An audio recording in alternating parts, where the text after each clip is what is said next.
It's time for us to move on to Genesis chapter 19. And Genesis chapter 19 describes the destruction of Sodom and Gomorrah and how Lot and his two daughters escaped. The story is divided into four parts. The first part explains why Sodom and Gomorrah were destroyed. You know, there's a lot of false information going out. You hear pastors make the comment that if God doesn't judge America, then he's going to have to apologize to Sodom and Gomorrah. But the truth of the matter is, very few Christians realize why Sodom and Gomorrah were destroyed. So the first part explains why. The second part reveals how Lot and his two daughters were saved or were rescued from the destruction that came upon Sodom and Gomorrah. The third part describes the destruction of Sodom and Gomorrah. And the fourth part, which is the last part, is an epilogue to the story. Now, does everyone know what an epilogue is? You know, sometimes we think we know what an epilogue is, or we think we know what a word is, but we really don't. So let me explain what an epilogue is. An epilogue is a section at the end of a story telling you what happened to the characters after the story. Let me give you an example to illustrate what an epilogue is. How many of you have seen the movie Rudy? One of my favorite movies. In fact, I went to South Bend, Indiana, been there twice, and I had to walk on the campus of Notre Dame, and I had to walk around the football field, and, you know, just being a guy, I actually had to run and act like I was Rudy. But anyways, Rudy is based on a true story. It's about a young man who grew up in a blue-collar home. Every man in his family worked at the steel mill. And so when he graduated from high school, his family expected him to go to work at the steel mill, but he didn't want to. His dream was to go to college and to play football. Not just any college, but he wanted to go specifically to Notre Dame and to play football at Notre Dame. The only problem was he wasn't very book smart. He had a hard time in school, and he wasn't very athletic. He was small, he was slow, and he didn't really have the coordination that he needed. But he had heart. And if you've seen the movie, you know what happened. He ended up going to Notre Dame for his junior and senior year, and he actually made the practice squad for Notre Dame. They used him as a blocking dummy and actually to put him there, and he got beat up all the time. But he was part of the team. He was part of the practice team. And on the last game of his senior year, the coach actually let him suit up, and he got to play in the game for the last two plays. And you know, when you're watching that story, it's like, oh, this is a great movie. But after the movie, it has an epilogue. The epilogue tells you what happened to Rudy after he graduated from Notre Dame. And then it goes further. It tells you what happened to his family and how fulfilling his dream and getting to play at Notre Dame and getting his college degree actually inspired the rest of his family to go on and to do what they had always dreamed to do. He was the first in his family to ever go to college, but after that, all of his little brothers and sisters, they went on to college. Now, people, that's what an epilogue is. It tells you what happened to the characters after the story. So if you like to read novels, you know many times after you finish the story, all of a sudden you see another section, and it says epilogue. And it tells you what those characters went on to do. Well, my point is this. The story in Genesis chapter 19 is made up of four parts. So as we go through the story, we can actually dissect each part of the story. So let's do that. Now, to be honest with you, every time I read the story in Genesis chapter 19, I'm reminded of what Paul wrote in 1 Corinthians chapter 3, verses 11 through 15. If you don't mind, go ahead and turn there with me and follow along as I read it. For no one can lay any foundation other than the one already laid, which is Jesus Christ. If any man builds on this foundation using gold, silver, costly stones, wood, hay, or straw, his work will be shown for what it is, because the day will bring it to light. Now, you need to understand when it says the day, not a day, but the day. What day is he talking about? He's talking about the day of the Lord, Judgment Day. It will be revealed with fire, and the fire will test the quality of each man's work. In other words, your life's work. What you've done with the gifts, the talents, and abilities that God has given you. If what he has built survives, he will receive his reward. If it is burned up, he will suffer loss. He himself will be saved, but only as one escaping through the flames. Now, in my opinion, Lot is a great example of this. Though he was saved from God's judgment, everything that he had built in his lifetime was burned up. He lost everything but his life. And for many people, that's the way it's going to be on the day of judgment.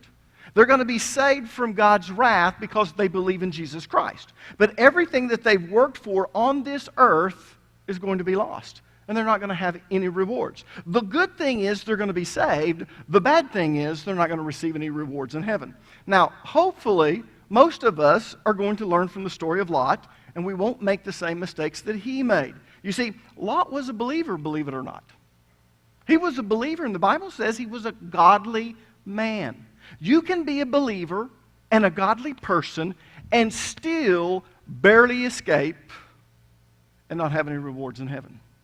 Now let me show you how I know that Lot was a very godly man and that he was a believer. Look with me, if you would, in the book of 2 Peter chapter 2. I'm going to read verses 7 through 9. It says, "But God also rescued Lot out of Sodom because he was a righteous man who was sick of the shameful immorality of the wicked people around him.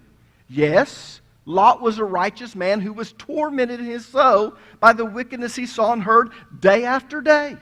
So you see, the Lord knows how to rescue godly people. Now this is a reference towards Lot from their trials, even while keeping the wicked under punishment until the day of final judgment.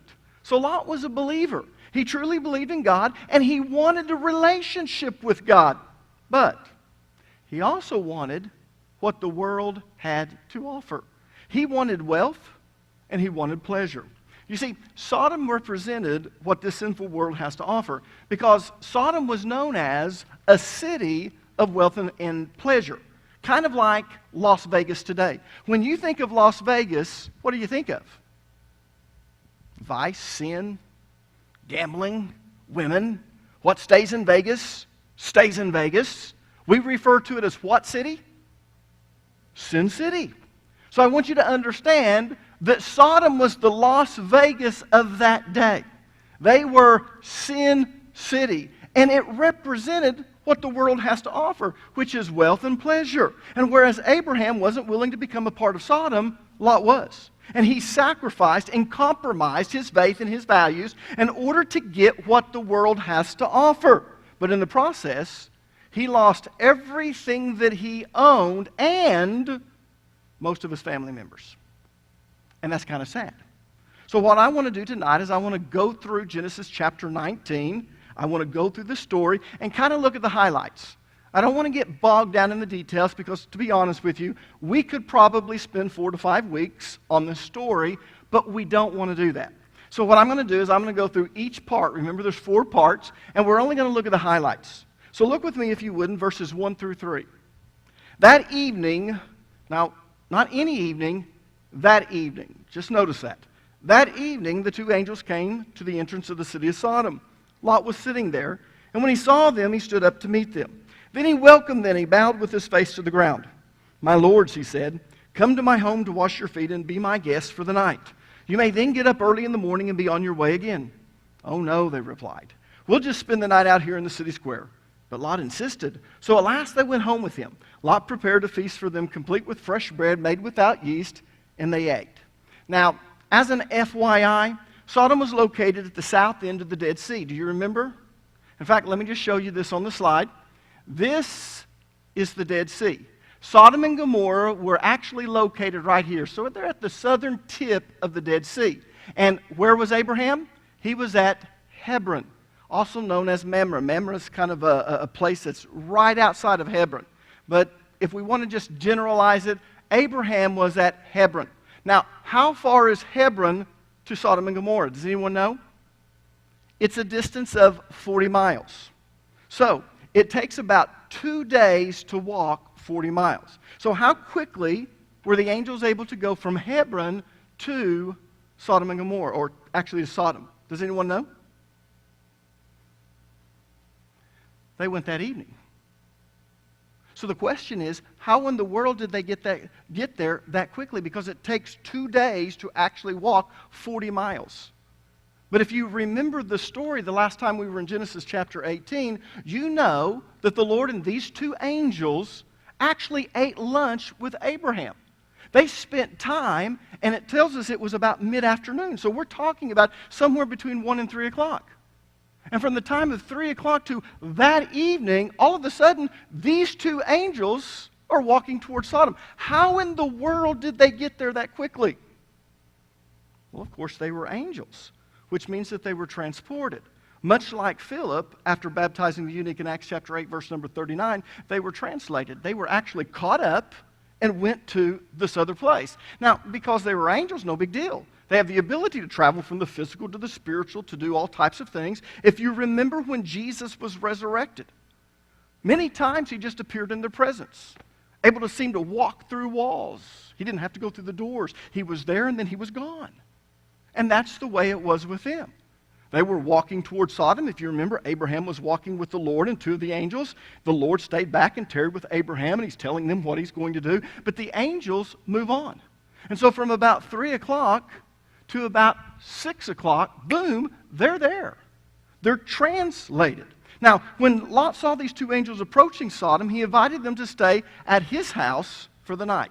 And at the end of his invitation, he added something that I think is very interesting. Look back at verse number 2. My lords, he said, come to my home to wash your feet and be my guests for the night. You may then get up early in the morning and be on your way again. In other words, Lot didn't want them hanging around. He wanted them to get out of town before the men of Sodom found out that there were strangers in the city. Now, you have to notice that because that's not really hospitality. Someone comes to stay at your home. You invite them and say, but, the thing that I want is I want you to get up real early and leave about 7:30. We just don't do that. We allow people to stay as long as they want to stay and to move on when they want to, but not Lot. He says, stay at my home, and then I need you to leave. You need to get out of here very early. Now, here's what's interesting. If you noticed, the angels actually declined Lot's invitation, and they told him that they were planning to sleep in the city square. Look at verse number 2 again. My lords, he said, come to my home to wash your feet and be my guests for the night. You may then get up early in the morning and be on your way again. Oh no, they replied. We'll just spend the night out here in the city square. Now, I want you to notice how Lot responds. Because at first we think, well, maybe he didn't mean anything by that. Maybe when he said you can get up early and go on your way, Alan, you're reading into that. No. He says, oh no, we're going to spend the night in the city square. And then Lot responds in a specific way. Look at verse 3. But Lot insisted, so at last they went home with him. And then he talks about baking some bread and feeding them with a feast. But I want you to underline the word insisted. Insisted is translated from the Hebrew word patsar, which means to not take no for an answer. In other words, Lot didn't let up. He insisted. In fact, what's kind of interesting, many times this word is translated as manhandling. How many have ever wanted someone to do something they didn't want to do it, and before you know it, you're grabbing them by the elbow and you're kind of forcing them there? Many times this Hebrew word is actually translated as manhandled. Lot gets so nervous because, no, we're not going to stay with you. We're just going to stay in the city square. And he said, no, you've got to go home with me. And the indication or the implication is he grabs them by their elbows and he's pulling them along with him until they finally say, all right, we'll go with you. Now, why in the world would Lot insist this way? Why would he not take no for an answer? Because Lot knew what would happen to them if they stayed the night at the city square. He knew that the men in the city would come at night and gang rape them. Now, I want you to remember why the angels went to Sodom in the first place. How many of you remember why? We taught on this 2 weeks ago. Why they were going to Sodom and Gomorrah in the first place. Well, they went to see if what they were doing at Sodom was as bad as the outcry was against them. Now, you remember the word outcry is actually a judicial term. It means that a victim is crying out for justice. And so the whole purpose for going to Sodom was to see if the outcry against Sodom, people who were victims of the men of Sodom, if what they were crying for justice about was as bad as it was. Turn back to Genesis chapter 18, verses 20 and 21. Then the Lord said, the outcry against Sodom and Gomorrah is so great, and their sin so grievous, that I will go down and see if what they have done is as bad as the outcry that has reached me. If not, I will know. And we talked about this. We talked about the Lord being omniscient. This is a Christophany. It's talking about the Lord here, a revelation of Jesus Christ in the Old Testament. And we know that Jesus Christ is part of the Trinity. He's part of God, the Godhead. Therefore, He's omniscient. He knows whether or not they are guilty. So why in the world is He saying this? Why is He saying, well, I'm going to go out and I'm going to find out if it's as bad as they say it is? Well, basically what He's telling us is this is a test. One final chance not to be destroyed. What the angels were going to do is they were going to go to the city of Sodom and they were going to spend the night in the city square. And if the men of that city tried to sexually abuse them, to gang rape them, their fate was going to be sealed. No more chances. God's destruction would come upon them. You see, homosexuality is an abomination. It's not just an abomination in the Old Testament. You know, today there are many ministers that try to say that homosexuality is not an abomination. You know, the culture has changed. God looks at things differently. We're all inclusive. And I actually did a 4-week series on homosexuality. And we looked at what the Old Testament had to say about homosexuality. We looked at what the New Testament had to say about homosexuality. And then we talked about what our response should be. And what we found out is in the Old Testament and in the New Testament, under the New Covenant, homosexuality is an abomination. It's strictly forbidden. It is and I'm going to say this because most people don't understand, it is a worse sin than others. Not all sin is the same. Now, as Baptists, we were taught that. We were taught that all sin is the same. But that is erroneous. That is not right. Not all sin is the same. There are different degrees of sin. And homosexuality is an abomination. But the citizens of Sodom and Gomorrah actually had taken it a step further. They were gang raping travelers. Anyone who stopped at their city was molested by the men of that city. And that's why Lot insisted that they stay at his home during the night. He was trying to protect them from being gang raped. Now, look at verses 4 through 11. Let's quickly read through this.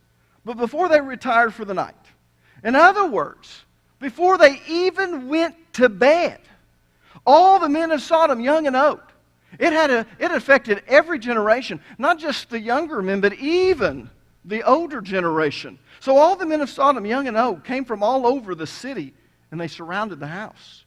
They shouted to Lot, "Where are the men who came to spend the night with you? Bring them out to us so we can have sex with them." Now, it's kind of interesting because ministers today try to say that homosexuality is not an abomination, that it is acceptable to God. They'll go back to this Hebrew word, this word no, and they'll say, you know, that can mean many things, but not when it has a direct object. Not when a man or a woman is the direct object of that. Adam knew Eve.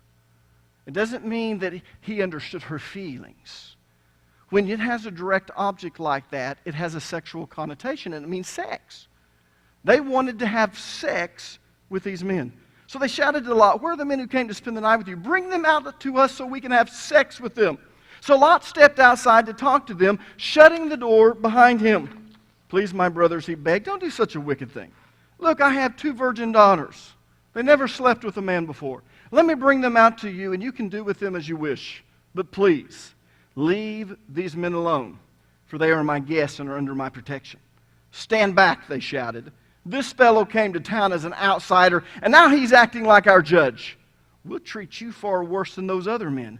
And they lunged towards Lot to break down the door. But the 2 angels reached out, pulled Lot into the house, and bolted the door. Then they blinded all the men, young and old, who were at the door of the house, so that they gave up trying to get inside. Hey, we got another problem here. We're blind. We can't see anything.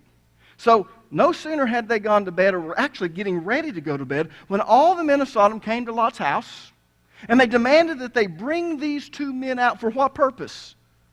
To gang rape them. So Lot went out, and he closed the door behind him to try and reason with these men. And he begged them, "Don't do this wicked thing." And then he did something that, to me, is despicable. He offered his own 2 daughters.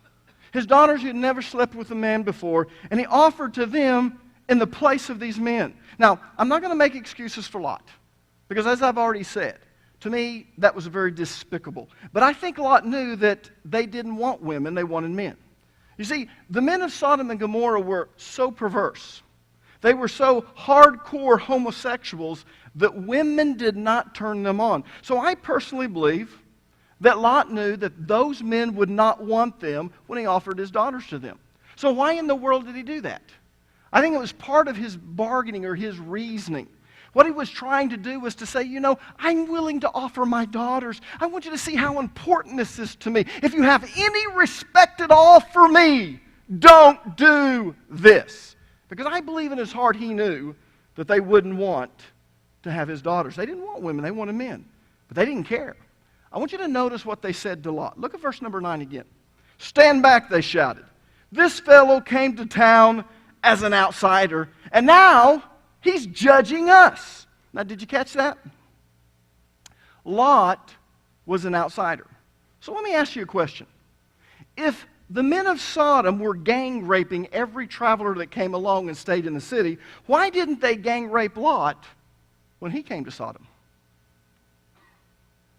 Anyone know? Well, if you remember, in the beginning, Lot didn't move into the city of Sodom. The Bible says that he pitched his tent towards Sodom. He never actually went inside the city. And then when the 4 kings from the north attacked Sodom and Gomorrah and the cities around them, they plundered the cities, and they took all the citizens of those cities captive. And because Lot was in the vicinity, when they came to attack the cities, they took him as a captive also. So what did Abraham do? Someone escaped and came and told Abraham what had happened. These 4 kings had come from the north. They'd conquered the cities, Sodom and Gomorrah, the cities around them. They had plundered all of their wealth, and they were taking away the citizens, and Lot was with them. And so what did Abraham do? He gathered up his warriors, and he chased them, and he attacked them. And he actually conquered those 4 kings. And then he did something very interesting. He came to the Kidron Valley, right out of what we would call the city of Salem, Jerusalem today, and the king of Sodom was there. I don't know how he escaped, but he possibly was not one of the captives, because it acts like he came from his city to meet him there. And of course, we know the story. Melchizedek came out, and he offers certain things to Abraham, and Abraham gives him 1/10 of everything. Not of the spoils, but of his own things. And then he gives everything that was taken as plunder back to the king of Sodom and back to those cities, because he doesn't want anyone to think that his wealth has come from that. He wants everyone to know that the reason I am so wealthy is because God has blessed me. And then he returned all the citizens, let them go home. So in gratitude to Abraham and as a favor, the king of Sodom took Lot in and accepted him without doing what? Without molesting him. And that's how Lot was able to move into the city without being molested like every other outsider. And as you read through the story and do it in one setting, don't just read Genesis chapter 13 and then 14 and then 15 and then 16 and then 17. No, read it all together. And you see that when he was taken captive, his tent was just pitched outside of it or towards Sodom, but he never went inside. But after he is set free, and the king of Sodom is so grateful to Abraham, and he realizes that the whole reason he went is because of Lot. Lot becomes a very powerful man, and he's invited to come inside the city. But here's what's interesting. When it comes down to this, their beastly feelings and desires come out. And when Lot denies them what they want, they go back to what they know. You're an outsider. How dare you judge us? And so when he condemned them for what they were doing, they decided to gang rape him too, along with the men. Look at verse number 9 again. Notice this. Stand back, they shouted. This fellow came to town as an outsider, and now he's acting like our judge. And notice what they say. We'll treat you far worse than those other men. And they lunged towards Lot to get him and to break the door down. So the 2 angels grabbed Lot, they pulled him inside, and they bolted the door. And they struck the men with blindness, so that now they've got a different problem. Now they can't see. They forget all about that and they go home. But this is interesting. This was their last chance. Remember, the whole reason these 2 angels were going to Sodom and Gomorrah was to see if their wickedness was as great as the outcry. And we know that the Lord is omniscient. He already knew that it was. Basically, what he was saying is, we're going there as a test. I'm sending 2 of my angels. They're going to go into the city. They're going to sleep in the city square. If these men come out to sexually molest them, that's it. Final chance. They're doomed. And of course, this is what happens. So now, God's judgment is going to come upon them. So now we go to the next part of the story. Look at verses 12 through 14. Meanwhile, the angels questioned Lot. Do you have any other relatives here in the city? They asked. Get them out of this place. Your sons-in-law, sons, daughters, or anyone else. For we are about to destroy the city completely. Now, why would they have to ask him? Are they not omniscient? No. These are the angels. This is not the Lord. They know why they've been sent. So they asked, do you have any other relatives in this city? Get them out of this place. Your sons-in-law, sons, daughters, or anyone else. For we are about to destroy this city completely. The outcry against this place is so great, it has reached the Lord, and he has sent us to destroy it. So Lot rushed out to tell his sons-in-law, quick, get out of the city. The Lord is about to destroy it. But the young men thought he was only joking. Lot's sons and unmarried daughters would have been under his patriarchal authority. They would have lived at the home, so he wouldn't have had to rush out. But his son-in-laws wouldn't have. And that's why he had to rush out to warn them. But of course, they didn't believe him. They actually laughed at him. Underline the word joking. Because it makes it sound like, oh, we thought he was joking. No. That's not what this means. That's really a bad translation. You see, the word joking is translated from the Hebrew word tsakak, which means to laugh at. They actually laughed at him. You're crazy. You're a nut. You think God's going to judge us because these people are so wicked? So they laughed at him. Now, if they laughed at him, and they did, that means they didn't take his advice. They didn't leave the city. And they are his sons-in-law. So if they are his sons-in-law, that means his daughters, or some of his daughters, are married to them, which means that Lot had to leave some of his daughters behind. And that's a critical part of the story, especially as we read what happens to Lot's wife. Now, let's look at verses 15 through 22. At dawn the next morning, the angels became insistent. Hurry, they said to Lot. Take your wife and your 2 daughters who are here. Why? Because they had a chance at night. He went out. He rushed out to go warn his sons-in-law. And because we know he had sons, he would have gone out to warn them. You need to come. We're going to have to get out of the city. So what happens is, at dawn the next morning, the angels become insistent and they say, hurry, take your wife and your 2 daughters who are here.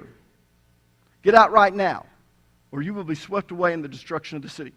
When Lot still hesitated, the angel ceased his hand in the hands of his wife and 2 daughters and rushed them to safety outside the city, for the Lord was merciful. When they were safely out of the city, one of the angels ordered, run for your lives and don't look back or stop anywhere in the valleys. Escape to the mountains, so you will be swept away. Oh no, my Lord, Lot begged. You have been so gracious to me and saved my life, and you have shown such great kindness. But I can't go to the mountains. Disaster would catch up to me there, and I would soon die. See, there's a small village nearby. Please let me go there instead. Don't you see how small it is?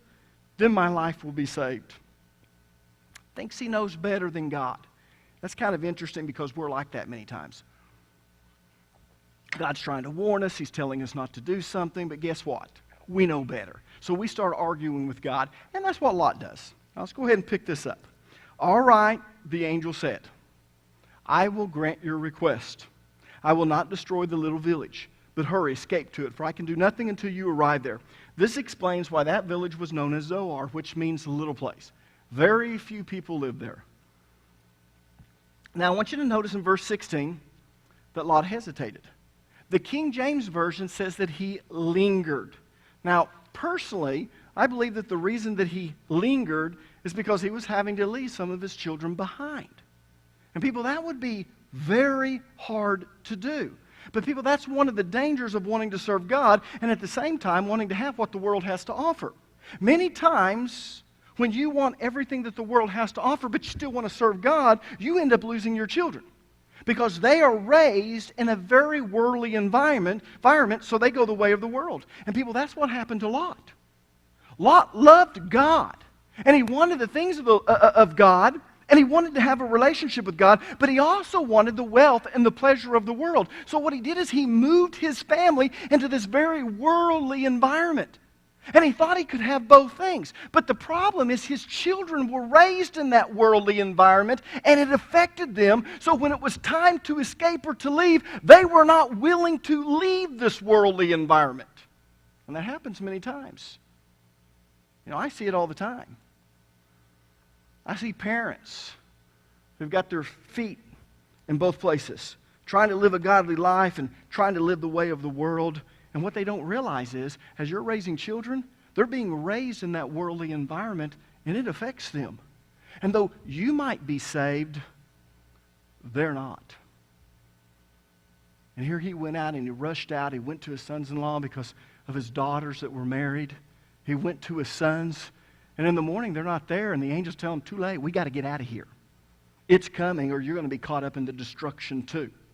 Now, when Lot lingered, when he hesitated, one of the angels grabbed his hand and his wife's hand and started running with them and actually pulling them. And the other angel grabbed the hands of the two daughters. And they rushed them out of the city. When you see that rush them out of the city, again, it goes back to that same Hebrew word that we talked about being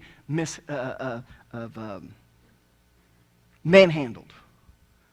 This is where you can't say no. They grabbed them and said, okay, you've hesitated, you've lingered, we've got to get out of here. And they're strong, they're supernatural beings, they're angels. So one of the angels grabs Lot's hand, he grabs his wife's hand, and literally pulls them out. The other angel grabs one of the hands of one of the daughters, and the other hand of the other daughter, and he starts dragging them out too, and they're running out. Look at verses 16 and 17 again. When Lot still hesitated, the angel seized his hand and hands of his wife and two daughters, and he rushed them to safety outside the city, for the Lord was merciful. What do we mean merciful? You hesitated, and you're staying in the world. You're choosing your family over me, and there comes a time when you can't do that. Jesus even said, and of course this is a hyperbole, which means an exaggeration to prove the point, but he said, if a man hates not his father and mother, he can't be my disciple. You know, what do you mean? The Bible says we're to love. No, he's using that as a comparison, and it's exaggeration. When we compare our love for God and we compare that to our love for our parents or for our wife or for our children, we need to understand something. Our loyalty and our love to God must be greater than that. And it says that the Lord was merciful. When they were safely out of the city, one of the angels ordered, run for your lives. And don't look back or stop anywhere in the valley. Escape to the mountains or you'll be swept away. So once they were outside the city, the angels let go of their hands, and they told them, run for your lives and don't look back. Now, what do you think a mama's going to do if some of her children are left behind in a city that's going to be destroyed? Mamas, what would you do if you were running from a city that you know is going to be destroyed and your kids are left behind? What are you going to do? You're going to look back, aren't you? You're torn. That's what Mama did. That's what Lot's wife did. Look at verses 24 through 26. Then the Lord rained down fire and burning sulfur from the sky on Sodom and Gomorrah. He utterly destroyed them along with the other cities and villages of the plain, wiping out all the people and every bit of vegetation. But Lot's wife looked back as she was following behind him, and she turned into a pillar of salt. Mama, look back, because my babies are there. My daughters are there. My sons are there. But you see, she had done the very same thing as Lot. She wanted a relationship with God. She wanted to have this intimate relationship with him, but she also wanted all the wealth and the pleasure of the world. And she raised her kids in this worldly environment. And then when they don't come and they don't heed God's warning, she's torn. To stay back there in the destruction or to run and obey the Lord. So she looks back. And of course she turns into a pillar of salt. And now it's just Lot and his two daughters. And they ran to Zoar, which was spared because, again, if you remember, he begged the Lord to spare it. But the people of Zoar were just as wicked as the people of Sodom. And guess what? Lot feared for his life. So he took his two daughters and he headed for the mountains. which is where the angels wanted him to go in the first place. Isn't that funny? Sometimes the Lord tells us to do something, and we argue with him. Well, can I do this or can I do that? And finally the Lord says, fine, do that. You know why he does that? Because he wants you to see how foolish you are to argue with him. So he lets you have your way. And Lot gets to go to Zoar, and as soon as he's there and all this destruction comes around, he realizes these people are just as wicked, and I fear for my life here. So now he goes and he takes his 2 daughters and he runs to the mountains. He goes to the place where the angels wanted him to go in the first place. Now, if you were one of the 2 daughters and you saw everything and everyone destroyed, with the exception of a few people at Zoar, what would you think? What would you think? I know what I would probably think. I would probably think that I, along with a few people of Zoar, are the only survivors, at least in this area. Everywhere else, everyone was destroyed. Everyone and everything. Which brings us to the epilogue, because really the story is over. This is all about the destruction of Sodom and Gomorrah, and so we saw why it was destroyed, and we saw how Lot and his children were saved, and then we see the destruction. But now we come to the epilogue, and what's the epilogue? What happened to Lot and his 2 daughters? They escaped. They got out. Does the story end here? No.